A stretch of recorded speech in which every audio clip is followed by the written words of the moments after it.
Les CP, bilan de fin d'année en lecture, mais ça va aller. Moi, j'ai confiance en vous et ça va être facile. Ce n'est pas plus compliqué que les exercices que nous faisons dans le fichier de Kimamila. Donc, on se rassure, on sait qu'on est capable, on va y arriver. Dans ce premier exercice, vous allez devoir lire le texte qui est dans le cadre, bien le comprendre avant de répondre aux questions. Donc, il va falloir bien le lire, bien le comprendre. Ensuite, papa et maman, s'ils peuvent, m'enregistreront votre voix quand vous lisez le texte. J'ai besoin de savoir comment vous lisez. Donc vous pouvez vous entraîner plusieurs fois, bien évidemment, hein, avant l'enregistrement. Quand vous aurez bien compris le texte, vous aurez compris de quoi ça parle, de qui on parle, qu'est-ce qu'il se passe, qu'est-ce qu'ils font. Vous devrez lire la question et ensuite répondre avec une phrase-réponse. Une phrase. J'ai bien dit une phrase, hein? Même chose pour la deuxième question. Vous devrez répondre par une phrase. Papa et maman, s'ils voient que vous n'avez pas fait de phrase, tant pis, ils laissent. Ils prennent une photo telle qu'elle. Je répète, je veux une phrase. C'est à vous de vous débrouiller. C'est pas à papa et maman de vous dire « Oh, tu as oublié quelque chose, c'est une phrase ».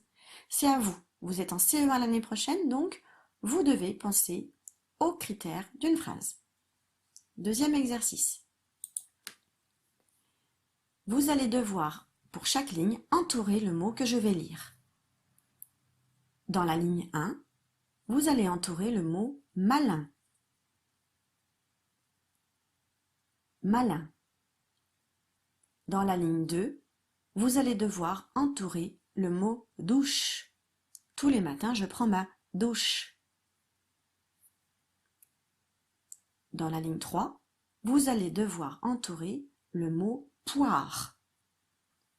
J'aime bien les pommes et les poires. Enfin, dans la ligne 4, vous allez devoir entourer le mot « classe ». Les enfants sont dans la classe.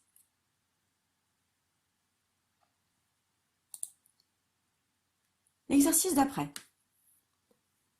Vous allez devoir d'abord me décrire les images. Quelle saison sommes-nous ici? À votre avis, est-ce que c'est le printemps, l'été, l'automne ou l'hiver? Et là. Et là. Maintenant, je vais vous lire l'histoire qui est écrite ici, mais vous n'avez pas besoin de la lire, je vais la lire. Vous allez devoir faire une croix pour répondre à la question. Écoutez bien. Ce matin, j'ai dû gratter le pare-brise de la voiture avant de démarrer pour aller chercher grand-mère. Mais elle n'ose pas sortir de sa maison, car elle a peur d'avoir froid, de glisser et de se casser une jambe. À quelle saison est-on? Est-on à cette saison-là? Celle-ci ou celle-ci? Vous faites une croix dans la bonne case. Donc une seule croix. Hein. À quelle saison sommes-nous? Même chose avec cette histoire. Les élèves, sac sur le dos, sont ravis à l'idée de passer une journée à la ferme. La maîtresse fait l'appel. Le chauffeur attend que les 20 enfants soient tous bien assis pour démarrer. Où sont les enfants? Je redis l'histoire.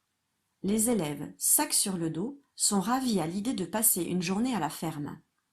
La maîtresse fait l'appel. Le chauffeur attend que les 20 enfants soient tous bien assis pour démarrer. Exercice suivant. On va faire un premier exemple ensemble. Je vais vous lire tous les mots et il y a un mot qui n'existe pas et qu'il faudra barrer. Lisez ce premier mot. C'est le mot maison. Il existe le mot maison? Oui, je vais dans la maison. Et celui-là. Puisson. Est-ce qu'il existe ce mot puisson?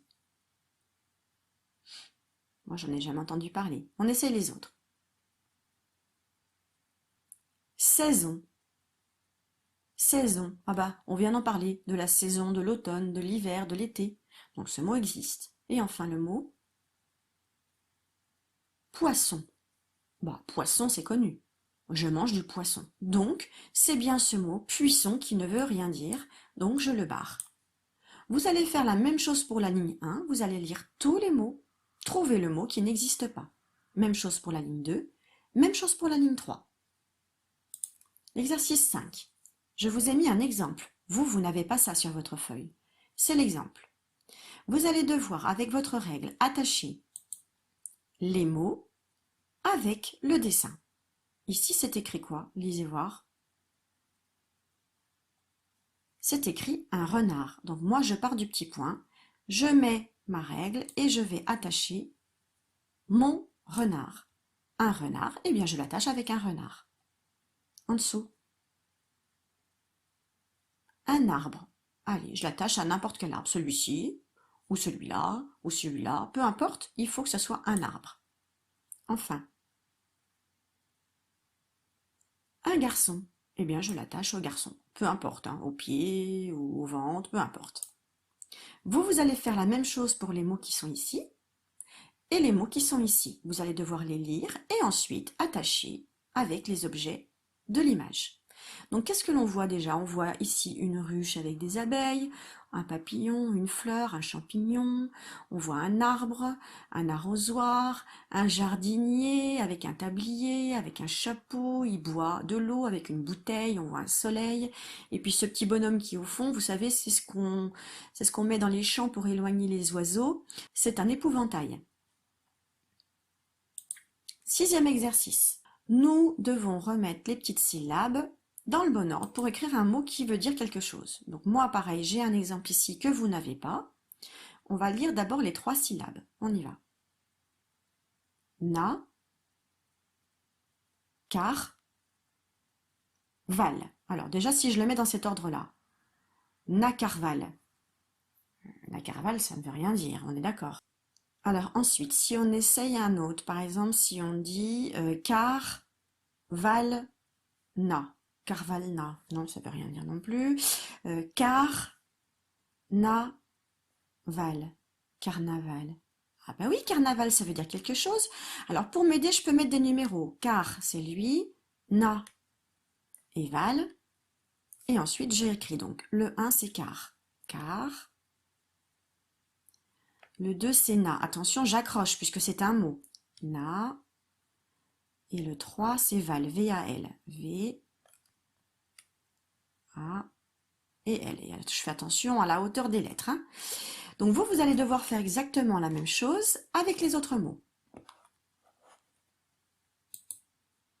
Pour l'exercice 7, même travail. Cette fois-ci, vous n'avez pas les syllabes. Il va falloir écrire un mot. Alors, le mot du ballon, vous ne l'avez pas, c'est un exemple. Donc, nous, on va écrire ballon. Ballon, il y a 2 syllabes. Alors, ba, long, long, long. Et j'entends on. Alors, si vous l'écrivez comme ça, je le compte comme juste, parce que je lis ballon. Par contre, en vrai, il n'existe pas ce mot. Hein. En vrai, il faut écrire ballon avec 2 L. Mais vous, si vous ne faites qu'un L, ce n'est pas grave puisque j'arrive à lire ballon. Donc, si vous oubliez des lettres muettes, ou s'il y avait 2 lettres identiques mais vous n'en mettez qu'une, ce n'est pas grave à partir du moment où j'arrive à lire ballon. Si vous m'aviez écrit ça serait faux. Parce que là, on ne lit pas ballon, on lit balou. C'est pas un balou. Donc, vous allez devoir faire la même chose avec le mot chat, voiture, porte, lapin. À chaque fois, vous écrivez les mots dans la petite case en dessous. Cet exercice, on l'a vu dans des planches de jeu. Vous avez un cadre avec un dessin, il manque des choses. Vous allez devoir lire le texte. Je vous conseille de le lire plusieurs fois. Et vous allez devoir dessiner les 6 éléments qui manquent. C'est-à-dire qu'ici, on ne voit qu'un écureuil et il manque plein de choses autour. Vous allez devoir dessiner ce qui manque. Vous pouvez ne prendre que le crayon de papier. Et si on vous parle de bleu, de rouge, de jaune, à ce moment-là, vous prendrez des crayons de couleur. Mais si on ne vous parle pas de couleur, vous ne prenez pas de crayon de couleur, vous ne faites les dessins qu'au crayon de papier.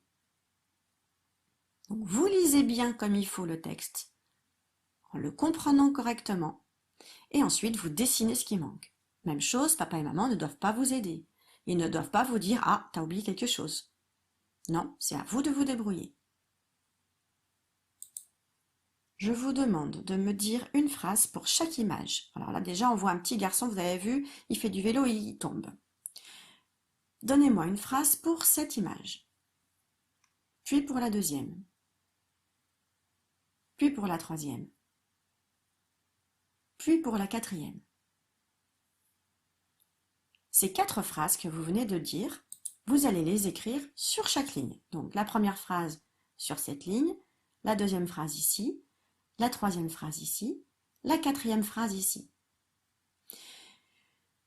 Vous allez devoir donc regarder la première image et écrire ce qu'il se passe. Alors, c'est une petite phrase que je veux. Par exemple, je vais vous donner, moi, ma phrase pour la première image. Le garçon fait du vélo. Voilà, c'est une petite phrase. Le garçon fait du vélo. Mais c'est une phrase. Ça veut dire que je ne dois pas oublier certaines choses. Si je ne sais pas écrire garçon ou fait, ce n'est pas grave. Ça ne sera pas compté comme faux. Ce qui sera compté comme faux, c'est marqué là. Ce sera validé si on a une majuscule, si on a les points, si les mots sont compréhensibles, c'est-à-dire que le garçon fait du vélo, si vous me mettez le garçon fa du vélo, ce n'est pas compréhensible. Le garçon fa, ça ne veut rien dire. Le garçon fait, cela veut dire quelque chose. Et si les phrases sont compréhensibles, c'est-à-dire si vous mettez le garçon fait du, moi je ne comprends pas votre phrase. Le garçon fait du vélo. Ou si vous mettez le fait du vélo, je ne comprends toujours pas. Relisez-vous quand vous avez terminé de faire vos 4 phrases. Vérifiez si vous avez les majuscules, les points, s'il ne manque pas de mots, si les mots sont bien écrits, compréhensibles. 10e exercice, et c'est le dernier. Je vous demande de remettre ces étiquettes dans le bon ordre pour faire une phrase. Vous pouvez vous aider de la majuscule et du point, puisqu'on sait que la majuscule se trouve au début de la phrase et que le point se trouve à la fin. On a déjà fait souvent ces exercices sur Qui m'a mis là, vous vous rappelez, où il fallait remettre les numéros. Vous pouvez d'ailleurs, si vous voulez, mettre des numéros en dessous. Et ensuite, vous les recopiez, sans oublier, là je vois une virgule, il ne faudra pas l'oublier. Là je veux une majuscule, là il y a un point, là il y a un accent. Donc tout ça, il faut que ce soit écrit. Pour que ce soit validé, il faut que la phrase soit compréhensible, donc qu'elle ait un sens, qu'on comprenne ce que vous voulez écrire, et qu'il y ait la majuscule, la virgule et le point. Voilà moi ce que je veux. Bien évidemment, ce mot, il a 6 lettres. Si vous n'en mettez que 5 ou si vous changez les lettres, ce sera faux. Vous avez le modèle, donc je veux que ce soit recopié parfaitement. Une fois que c'est terminé, papa et maman m'envoient une petite photo de votre travail par WhatsApp ou par mail. Et si possible, je veux l'enregistrement sonore du texte du premier exercice. Bon travail!